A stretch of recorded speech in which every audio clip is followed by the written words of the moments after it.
The Everybody, Talking to I Cool am so People excited about this podcast one. is brought to you My by guest Jason on the Frizzell podcast Coaching. is Drew Francis. Jason works with amazing is an people who endurance are athlete. looking When to I say find and endurance develop athlete, their you're going to find out passion what that and means. This purpose is something that and create their is journey pretty to cool. wherever it is they He's want to also go. a firefighter coming into us Check from us out at Colorado. jasonfrizzell.com, Early morning here in the East Coast, so Facebook, even or on earlier morning for you, Instagram. but we were catching up before Jason we loves pressed hearing record. from anyone He's a who firefighter, an thinks it endurance would be athlete, so this is cool to probably right in your connect, wheelhouse of to what be time you're getting coached, up anyway. So, or to be a Drew, guest on welcome. our So good show. to have you here this morning. Email him at Thank you, Jason. Thanks for having podcast me at on. Love to talk about all the jasonfrizzell.com coaching stuff or and being a DM fireman him and on talk to you in Facebook general. and Instagram. Yeah, really looking And forward to it now, as well, Drew. We got back to connected some through more a amazing mutual conversation friend, on and Talking to when Cool she People. sent your profile over to me, I said, "Yeah, I got to talk to this guy. This is really this is going to be super cool." And outside of one of the questions that I'm going to ask you because you've seen what I'm going to ask you is comfort zone. What you're about to do or what you're working on is not something that is in my comfort zone. So your answer to this one's going to be quite unique, I think. So Drew, let's go ahead and get into it here. Let's kick off and hear about something that you nerd out about. Okay. I think obviously this is going to be a pretty obvious answer, but I've gotten super big into trail running and mountaineering and stuff like that in Colorado here. So if I had to choose one topic just to talk about forever, it would probably be all the specifics of trail running and gear and equipment and nutrition and all that sort of stuff. It's sort of become who I am outside of being a fireman these days. Yeah. And I almost say it's become a full-time job, I feel like, at this point. Yeah, and I know we're going to learn a lot more about it, the time commitment and the energy and just the mental fortitude it takes. Were you always a runner? No, so I mean, I think it started sort of in high school. I was an athlete in high school. I played 3 sports: football, basketball, and baseball, but never did track, never did cross country. I was fast from home to first base, but never for more than 50 yards. Yeah. And I think I really got into running sort of after high school. I went to a community college for firefighting and paramedic work. Never an official collegiate degree or anything like that, but it sort of, I think, transpired from there. And up until 2 years ago, I had never ran further than 3 miles. So this is definitely Wow. a fairly new to the world. Yeah. I'm definitely Yeah. not this long time, experienced guy, but I think in 2 years, a lot has occurred that has really transformed how I view ultra running and long distance running and things like that. Yeah. Well, we're going to get into the definitions of what ultra running and those things mean a little bit further in the episode. Now, Okay. I've been waiting to ask you this question. What's something that's inside of your comfort zone that might be outside of somebody else's? I think the obvious answer I could say is just running really far, but I think that would be such a So basic answer. Drew, what does really far mean? I mean, really far to me would mean 100 miles. That's pretty far. Oh, dear God. And there are people that run 250 miles, so that would maybe 100 miles to them seems like nothing.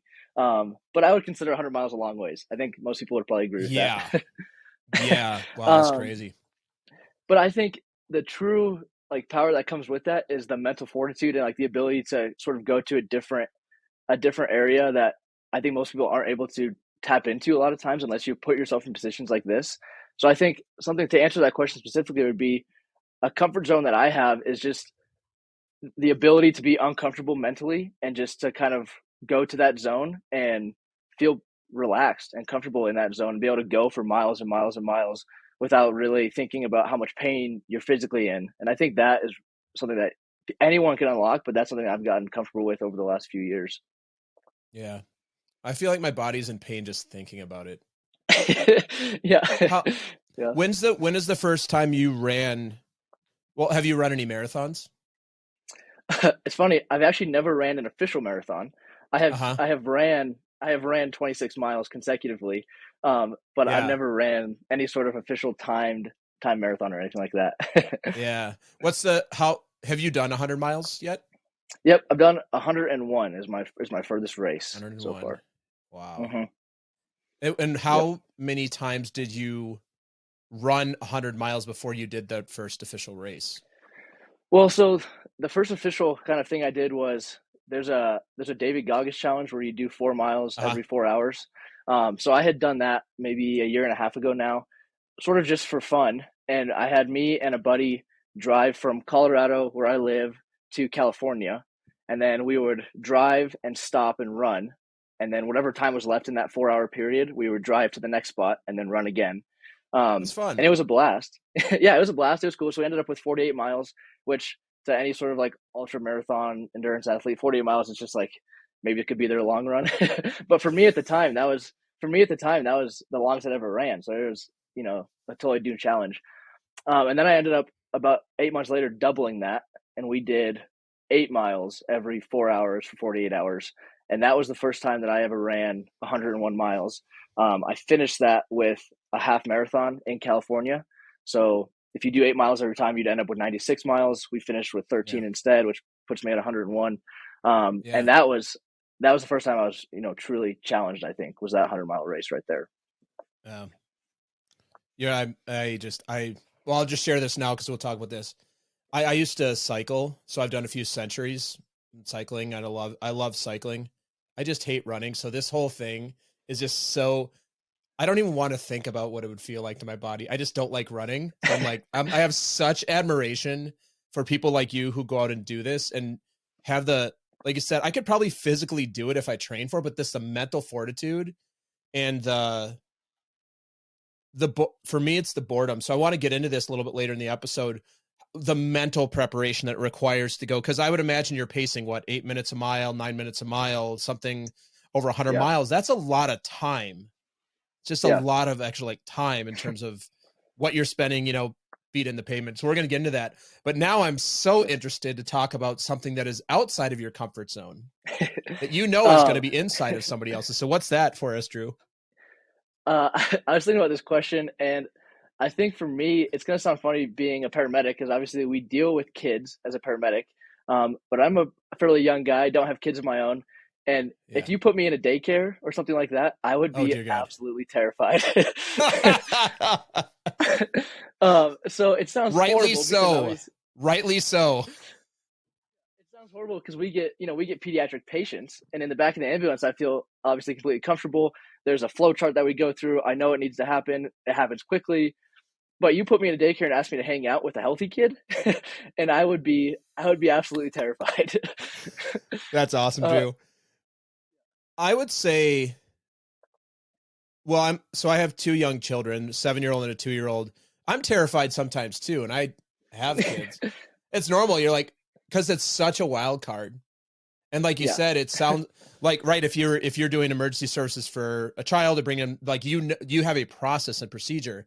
If you're running 100 miles, it's just one foot in front of the other, and with obviously techniques, and if you're doing trail running. But with kids, they are really a crapshoot sometimes.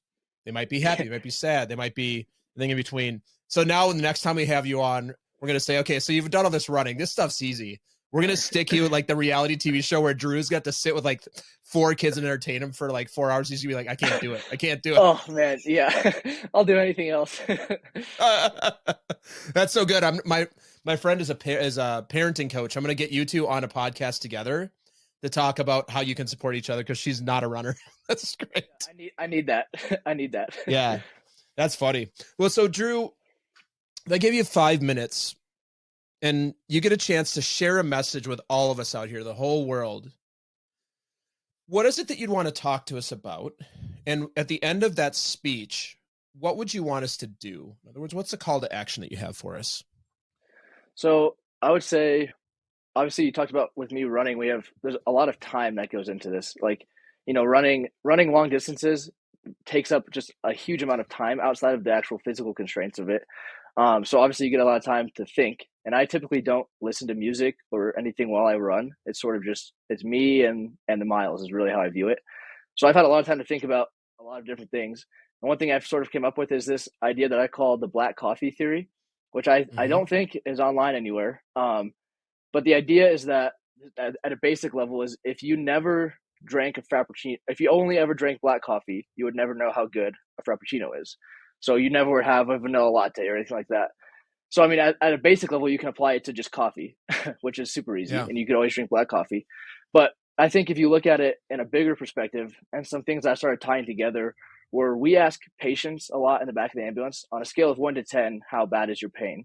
And people are expected to give a 0 is no pain, and a 10, I always say, is the worst pain you've ever experienced. And we'll get patients that, maybe have like a stub toe or something like that. And for them, that is a 10, which is totally fine. And I'm still going to treat their pain, and it doesn't affect us at all. But then we get people that, a limb is turn the wrong way, and they'll rank it Yeah. a 5 out of 10. And Yeah. it's fascinating to me to see these people that their view on pain is totally different and skewed in different directions. And I think if you tie it to sort of a scale of, you take that 0 to 10 scale and you make it a 0 to 100 scale, and you view 100% as you wake up in the morning and you feel 100%, which I know that, some days you may not feel truly 100%, but 100% meaning you feel the top of your game, and 0% is you feel it. 0% is death. So 100 to Yeah. 0, to make it super simple. Yeah. And then you apply the black coffee theory to the 0 to 100% scale, and you view that. I think that a lot of people in life probably never get below that 40% mark until they're nearing death. And I think Mm-hmm. that if you can force yourself below that 40% mark to 30 to 20 to 10%, then that just makes you appreciate 90 and 100% that much more. And I think for me, That's in my awesome. opinion, I think the best way to do that is through doing physically challenging things. Mm-hmm. Obviously, in life, people are gonna experience divorces and death and breakups and all those things that happen in life that we a lot of times don't have any control over. But that's something that we do have control over, is the ability to force ourselves to do physically challenging things, and the body's always going to heal. And that's the amazing part, is that the human body is amazing and can heal itself. If you do these 100-mile races, these 200-mile races, and do these things that are Yeah. physically challenging, it's gonna heal. So ultimately, you put yourself in this pain cave and force yourself to experience that 20%, and you heal from it. And then looking back on it, you have all these life experiences and the ability to recognize, wow, 75% actually feels really good. And I think Yeah. that gives you a whole new value on life, of being able to truly appreciate how good you have it when you feel 60, 70, 80%. Yeah. Drew, I love the black coffee theory. I'm going to steal that. No, I'm not going to steal that because it's yours, but No, absolutely. I like so a couple things came to mind from here for me. I just want to share before we take a brief break here. One, something my trainer says to me a lot is, most people, especially people with chronic pain, they don't know any different. So that actually is a 5 for them. They don't know any different Yeah. because they have been dealing with either something chronic or they hurt themselves and they never rehabbed properly. So what he says is, when he works with people and he's a personal trainer, but he also does physical therapy work, and like a lot of rehab, works with a lot of like women who've given birth, or a lot of elderly people who've had surgeries and such. And he says it's really magical to see when somebody like maybe gets over like flexibility, especially, and then you get past a certain point in your flexibility, and then they realize what's possible, and then they realize they were in pain the whole time, but your body Yeah. gets used to it. So that's the first thing. The second thing is, what's so fascinating about this, and so fascinating to me about pushing our bodies overall, is that it is a very unnatural human thing to do. It's a very unnatural biological thing to do. If you look at animals, and if you just relate to humans as animals, there's no animal who tries to create pain for themselves. Like our brain is hardwired to avoid pain. So I think it's something that's almost magical, that as humans, we have the ability to like see the value in that and go and say, Yeah. hey, like I actually am going to run, and my knees are going to be hurting at mile 50, but I'm going to keep going. Because every other animal on the planet, when something hurts, they stop doing it most of the time, unless it's for pure survival. The other thing with this too is this is a pretty new phenomenon in humanity, I think, because Yeah. now a bunch of us, myself included, sit behind a desk or we drive around in cars, and we don't really get as much activity as we used to. Imagine back in the Yeah. day, you were in the military, you weren't doing 100 miles, you were marching 20 to 30 miles potentially with a lot of heavy stuff back in the day. Then now maybe that's not what people do. So I just think that's really a fascinating way to look at the subjectivity, and what I hear there is the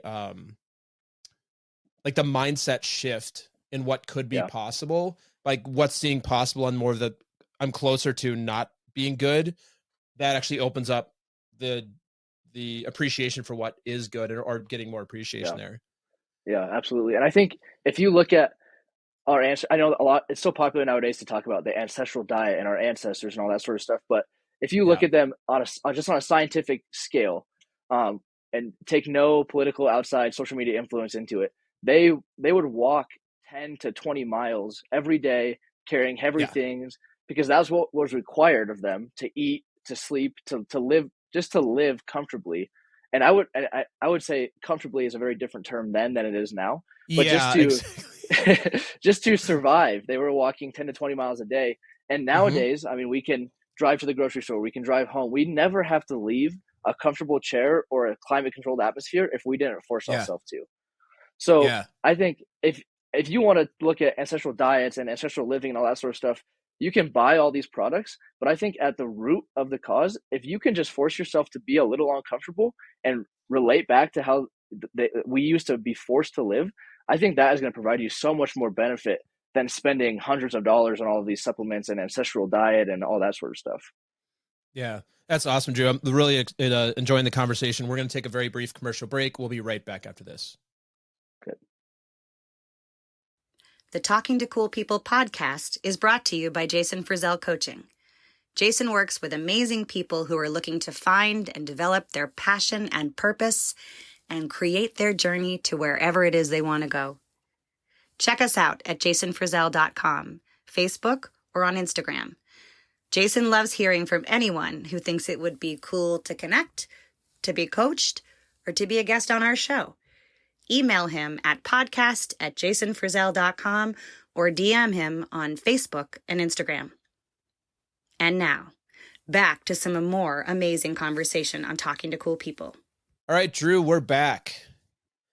So All right. let's dig in now about what you're up to around the endurance, what are you up to in the endurance? So, like, what do you want us to know about you and what you're up to, and just share whatever you'd like here. Okay. So I'm currently in a pretty big training block. It's been an ongoing training block with some races mixed in over about the last year, I would say. And it's currently training for what's called the Colorado 14er speed record. And what that breaks down to is in Colorado, there are 58 mountains that are over the height of 14,000 feet above sea level. So the Forest Service recognizes 58 peaks, and some of them can join, some of them are separate standalone peaks, but in total there are 58 peaks that rise above 14,000 feet. In the Rockies in Colorado. Yep, in Colorado only. Other states have 14ers. Colorado has, I believe, in the lower 48, the most 14ers of any state. Alaska might have us beat as far as total number of peaks, but in the lower 48, Colorado definitely has the most. And the current speed record to climb all 58 is 9 days and 21 hours, which was set in 2015 by a gentleman named Andrew Hamilton. So that's been a long-standing record, and before that, it was 1999. So there's been really two major attempts of these peaks in the last 25 years at this point. And people, it's not for lack of trying. People try just about every year. Every summer you hear about someone else attempting it or going for these peaks and trying to break the speed record. But that's my current goal, and that's my training block right now, is to climb all 58 peaks, and my goal is less than 9 days. So 216 hours is the logistical plan, and that's what I've been training for over about the last year is that record attempt. Wow. So when you say climb, this is a trail run. It's a large mix. So they break down the 14ers as class 1 through class 5. Class 1 is sidewalk that you can walk. Class 5 and above is technical climbing, where gear could be potentially required. And then they go into the actual climbing ratings like 5'9", 5'10", how they rate climbing pitches. Yeah. So these 14ers, most of them are at least class 2, class 3, several that are class 4, and then there are several that are class 5 or require class 5 moves on portions of them. So it's going to be a large mix of trail running, hiking, actual climbing, down climbing, and then trail running again to get, back down the trail. So it's a kind of an all sport event. Yeah. Do you have a support team with you? Yeah. So the thing about this record attempt is that the gentleman that broke the record, he's kind of like the god of 14ers in Colorado. An amazing guy. He's been so helpful for me, but he did the record attempt so fast. He was the first one to break 10 days that in order for me to be able to break this record attempt, not only do I have to be in peak physical condition, but the logistics of the attempt have to be next to absolutely perfect. I mean, there's pretty much no room for error here. which because of that requires a pretty large logistical support team. So the goal is to have 3 vehicles, and one for me, one for the support crew, and then one with a truck and a trailer for a 4-wheeler. And that will kind of be the support team convoy. And they're going to be splitting trailheads, going to different areas to pick me up and drop me off. Because a lot of times I'm hiking from one trailhead, hitting a couple mountains, and then leaving on a different trailhead. So it has to be a vehicle that drops me off and then also picks me up, because we're doing some pretty austere routes that, if you were going for a day hike, you probably wouldn't do these routes. But if you're going for all the 14ers, it kind of makes it necessary. So we have an email list of about 60 people that have sort of signed up in different ways to help, as far as driving and cooking and support crew and all that sort of stuff. So you have anybody film any of it? So there's going to be, I had a documentary crew based out of LA that reached out through social media, and they were super interested in the project. I'm obviously pretty amateur in the endurance world. They were sort of a younger film crew, so it worked out really well. We wanted to work on this project together. And they're going to come out in May and shoot some B-roll footage and training videos and that sort of stuff. And then they're going to come out again in July for the record attempt and be a part of that vehicle convoy, get all sorts of drone footage, all have a GoPro. And the goal is for them to make a documentary about the record attempt and then sort of the meaning behind it as well. So what is the meaning behind it? Well, I think for me, it's a couple things. The first one I always talk about is my mom. When I was a sophomore, junior, senior in high school, she was diagnosed with a rare soft tissue cancer. She sort of found a mass in her abdomen. She's super in shape. She was a triathlete beforehand, a runner, weighed maybe 110 pounds. And she had this weird mass that she felt in her abdomen one day, went and got it checked out, and then ended up having to have surgery to remove it. It came back as non-cancerous, and then a week later it came back as a super rare form of soft tissue cancer that they couldn't originally diagnose. And it ended up being a softball-sized tumor. So for her to have that in a 110-pound woman sitting in her abdomen and not being able to feel it, I mean, it's mind-blowing. I don't know how it sat there for so long. So she went through about a year of chemo and radiation and hysterectomies and lung surgeries. And I mean, it was, looking back on it now, it's a lot easier to talk about, but I mean, during that time, it's horrible. And I think so many people can relate to it nowadays, which is very unfortunate. It sucks.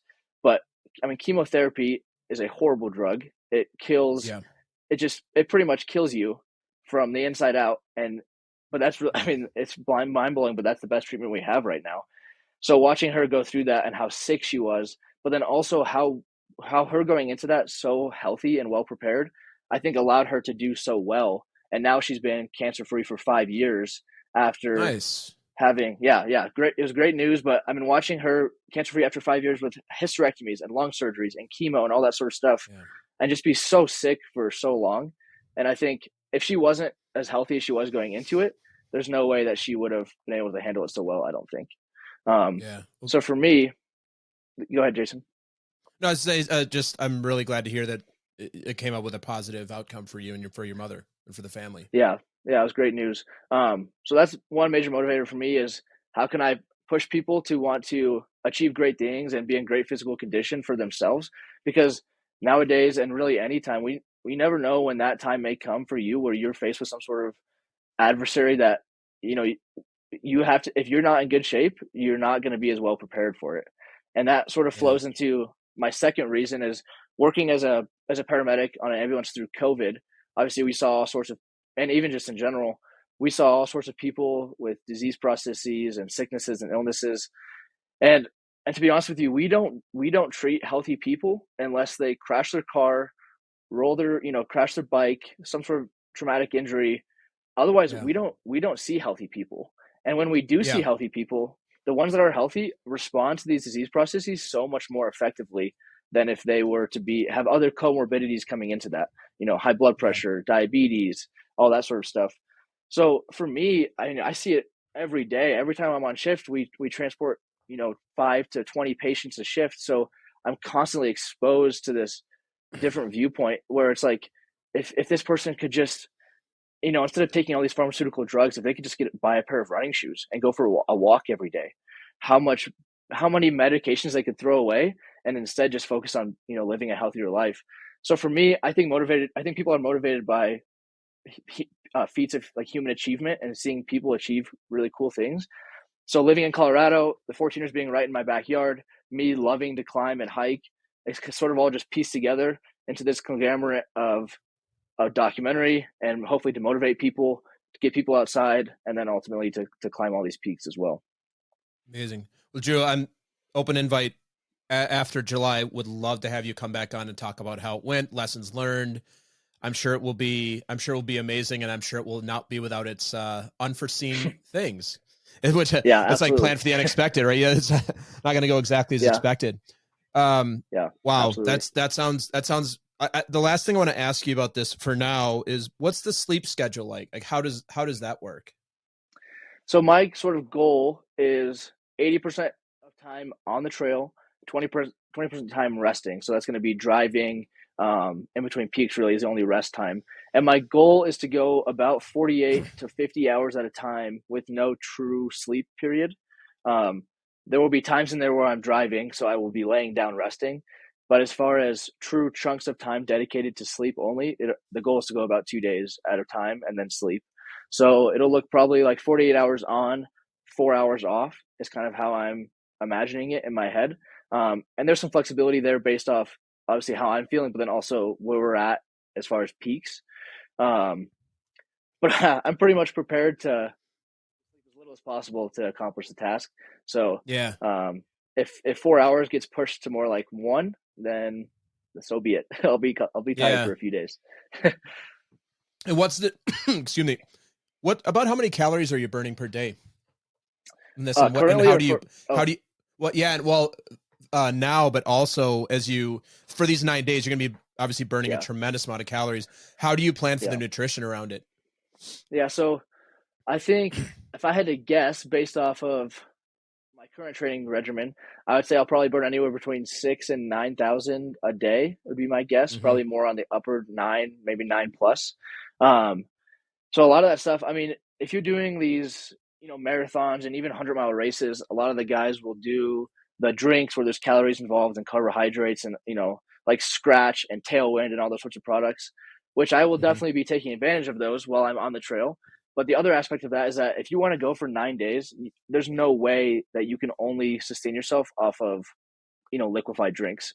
So I've been training where I will eat a huge meal and then force myself to go run just to train the gut to be able to handle.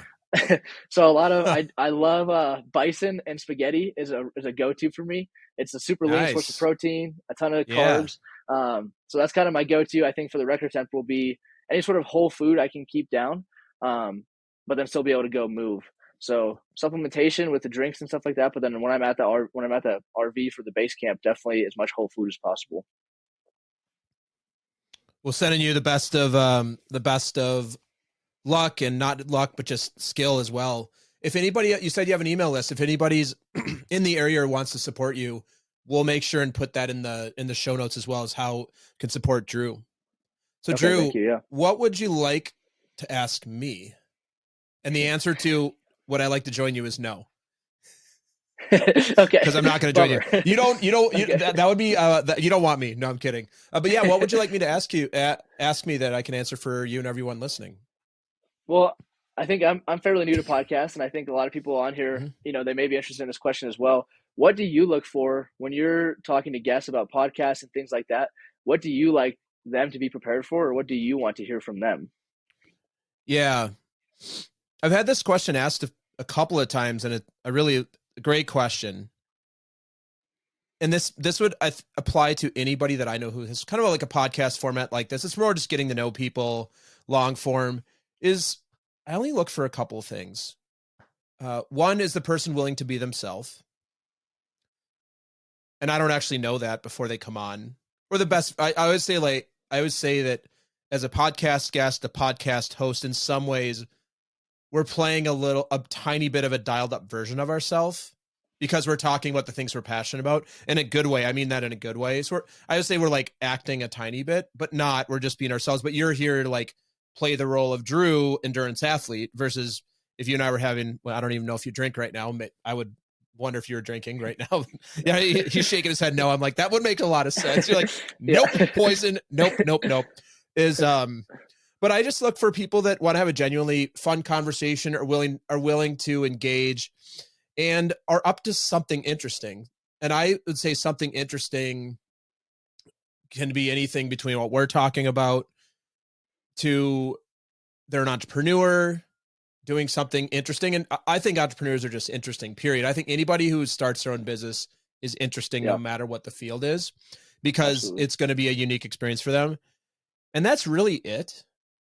And then I just assume if you are coming on a podcast that you know how to be a podcast guest.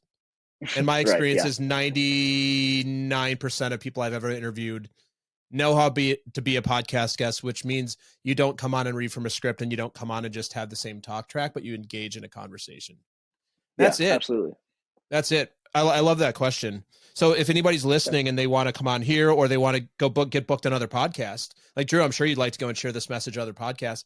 Most hosts I know just want people that are interesting to engage with, because the content usually, the content usually takes care of itself. Right. It's more, how do they engage with? I think one thing I really liked about our conversation so far is you did a really nice job of connecting the what to the why, and the health and the reason. Like, I don't know you at all. We just met a half hour ago, but I could tell there's like this is like something you have to do. I get the feeling like this is a calling for you. That would be a whole different podcast. Like, what's the mindset there? Yeah. And the connection to your mother and your work as a paramedic and a firefighter, I think it just makes it a really cool conversation. So we have time for another question, Drew. So what else would you want me to ask me that I can answer for you?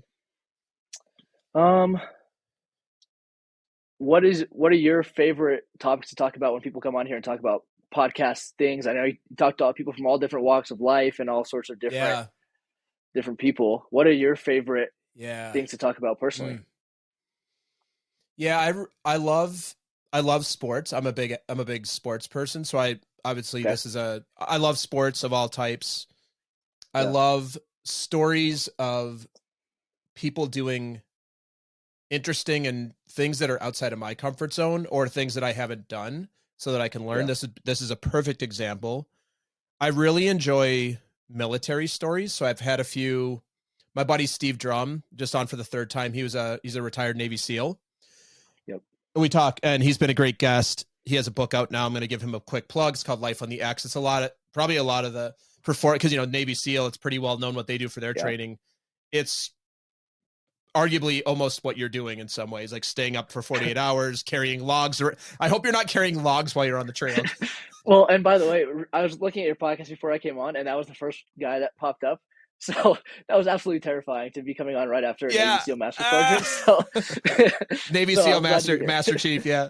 I like that. I've had a retired Master Chief. I had a really great people that have done military service, a CIA agent. But honestly, Drew, I like it all. About me, I'm generally curious, and I believe that everybody has something interesting to share. And a lot of people saying that they're like, "Oh, what do you mean by talking to cool people?" I'm like, I think most people are pretty cool if you get to know them and allow them to express what they actually care about. And what ends up happening, in my opinion, especially in the business world, is people don't get to be themselves. Yeah, when they don't get to be themselves, they end up, and I think this is like therapeutic for me, because I kind of relate to myself this way in my corporate career. I work for myself now, but I used to, and I liked what I did, but I always felt like I couldn't really be myself and express the things that I wanted to, which is fine. Yeah. Which is fine. Yeah. Awesome question. And the last thing I'll say is I've been doing this long enough. I trust that we'll generate a fun conversation with any sort of guest, as long as they're willing to engage. And if they're not, then we won't air the episode, which has only happened a couple of times. I'll just be like, that's not. Yeah. Yeah, absolutely. Yeah, that makes sense.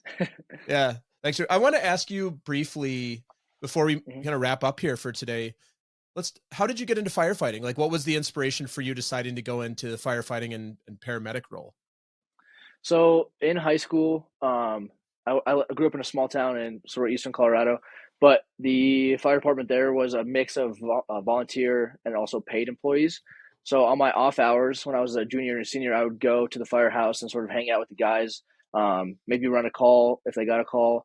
And that was kind of my first introduction into the fire service. And then Mm-hmm. after high school, it sort of just made sense for me to either join the military or go to EMT school. And I went to EMT school. And from there, it sort of just progressed where I started off as a volunteer and then a part-time fireman and then a paid fireman at a smaller department while also going to school to get my EMT, and then transferred over to, now I work for a larger department just south of Denver, and then went to paramedic school. So it's kind of like, it's sort of like a slippery slope where I knew I loved what I was doing, and it just kept progressing and climbing and getting bigger and bigger. Yeah. And now, I mean, for me, I think being a fireman is one of the best jobs in the world. We get to serve the community. I get to work out at work, which is amazing. It's Yep. such a cool thing. I love hanging out with the guys at work. We get to eat a lot of food. I love eating. Yep. Yep. I mean, really, for me, in my eyes, there's no downside to being a fireman. And Yeah. so that was kind of my path into the fire service, was kind of just a progression, and one thing led to another. And before I knew it, I worked for a 30 station department and on an ambulance right now as a paramedic. So it's been a great progression.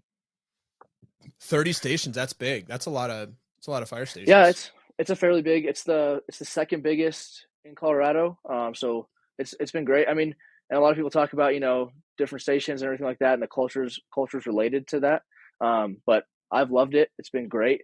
We get to run all sorts of different types of calls. I mean, we'll go in a shift. We could run a house fire, a vehicle fire, a stroke, a stabbing, a shooting. Really anything. We always say, Yeah. if a law isn't broken or a crime isn't committed, then the fire service shows up, and we're pretty much right. expected. We're expected to somehow make a positive impact on that situation. And there's a quote from an FDNY chief, a New York Fire Department chief. He's retired now, but his quote was that no one calls 911 and asks for two idiots in a fire truck. They want five. They want five brain surgeon decathlete athletes to come and fix all of their problems. And that was his quote. So it's sort of like, it's an amazing job because we get to pretty much be a jack of all trades. Yeah, that's funny. I'm laughing about. Did you ever watch the show Rescue Me? Yeah, I've seen a couple episodes of that. Yeah. Yeah, well, that, like, it's Dennis Leary, and it's a New York firehouse. Yeah. But I'm laughing because some of the guys are just complete idiots in there, just like complete idiots, and some of them are not. Yeah, it is very true. Well, it's funny because like the public, behind, in the station, obviously we'll joke around and have a good time, but as soon as it's go time and the tones drop for a call, it's a totally different mindset, and it's six professionals showing up to solve a problem or fix an issue, whatever's going on. Which is, Yeah. I mean, that's my favorite part, is we get to hang out at the firehouse and be ourselves and just get along as a team. But then also responding to calls, it's a very professional atmosphere, and it's great to see a flip switch right there. Yeah, you have any women in your service? Yep, we do. Yeah. South Metro has been very progressive in hiring women in the fire service, because I think for a long time it's sort of been definitely a male dominated field. Sure. So yeah, my department's been great, and I don't know the exact number, but on my crew alone, we have, of 6 of us, there's 1 female on it. That's great. And she's our engineer. Yeah. So it's been great. That's very cool. So Drew, as we start to wrap it down for today, and like I said, we'll have you back on after you break the record. Positive affirmation after you break the record, not attempt to break the record. What's if you look at your life so far, what's the thing that you're most proud of? I would say, I think getting hired by this department at a pretty young age, something I'm proud of. I had sort of a fast track through EMT and paramedic school. I could actually, it's funny, I could legally give narcotics before I could legally drink a beer. So I was able to push fentanyl and Versed and narcotics before I could even go to the bar or to the liquor store and buy any sort of beer. So that was sort of a weird feeling. Yeah, I'll bet. Also something that I'm proud of, just because I think it was awesome. I was able to fast track that, and I found a passion really early that I loved. And I mean, when you're passionate about it, it made it super easy to take the study seriously and the training seriously. And it never feels like work when I'm going to work. So I'm proud Yeah, of that's able awesome. to find a career like that. Yeah. Yeah, it's very cool. Now, what's something that you're afraid might actually be true about you? Uh, I I definitely think this is true, and I definitely have commitment issues. um, Commitment it. and Yeah, that's yeah, obvious by the guy who's like, yeah, I run 100 miles and I'm breaking a record and sleeping 4 hours every 40 hours, but I have commitment issues. I think we might be getting into a different realm of life here. Talk to me. well, Talk so to me. Sit this in is the therapist chair. yeah. So even in not even just in like relationships, as you might initially think, but I have this weird thing where it's like I set these huge goals, and then I'm laser focused on that goal for like a year, and then after it's done or after it's accomplished, it's just like next thing, next thing, next thing, and Mm-hmm. I have such a hard time locking myself down into like I think it's like sort of that 30-year career mindset where it's like you get a job and I'm going to do this same job every day really good for 30 years. I have a horrible time thinking about it like that. And I'm always Yeah. thinking of like, what can I do to make this better or to change this or to improve in this aspect or set this new goal. And I think that's definitely a benefit in some ways because it's always allowing me to, to pursue higher things, but could definitely be a con when it comes to relationships or things like that. So something that I'm working on is my commitment issues. Different podcast episode. Yeah, yeah, absolutely. You're like, and anybody who wants to date Drew, you're gonna have to wait until July because his time is quite taken up right now. You're like, I can meet Yeah, you at 3 a.m. for 25 minutes between my trail run and my yeah, no drinking, and we're gonna eat protein shakes, bison, and pasta. It's yeah, great. absolutely, yeah. That's awesome. So, Drew, how do you see the world? I've been fortunate enough. I've been able to travel a fair amount recently, and also while I was in high school and things like that. So I've been to a lot of different parts of Central America, South America. Never been to Europe, but I think as just if you generalize it greatly and just look at the U.S. as a whole, I think U.S. citizens in general are very spoiled in the aspect that we don't get to get out and see what other people live like very often. And you go to places like Europe or Australia or New Zealand or Paris or things like that, and those people they travel so much, and their work schedule is based around having a lot of time off to see the world and travel. Yeah. And the U.S. is totally different than that. We have vacation Yeah. time, but they have like months off at a time where they're expected to pretty much leave and not be available. And I think for me, every time I travel, it's so eye opening. I was just recently in Panama for about 12 days in a small little village off the coast. And I mean, seeing how those people live and seeing how happy they are, it's eye opening.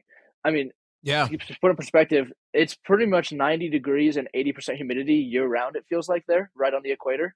It feels like it could rain at any given moment, but it's always sunny. And they don't have any air conditioning. Most of them don't have running water. They don't have power. They don't even have doors on their houses. It's like curtains. And coming from, I mean, the US where everything is climate controlled, everyone has running water, everything is safe, and seeing how happy those people are, and then seeing the amount of depression and sadness in the US when we have everything Yeah. we could ever dream of Yeah. right at our Yeah. fingertips.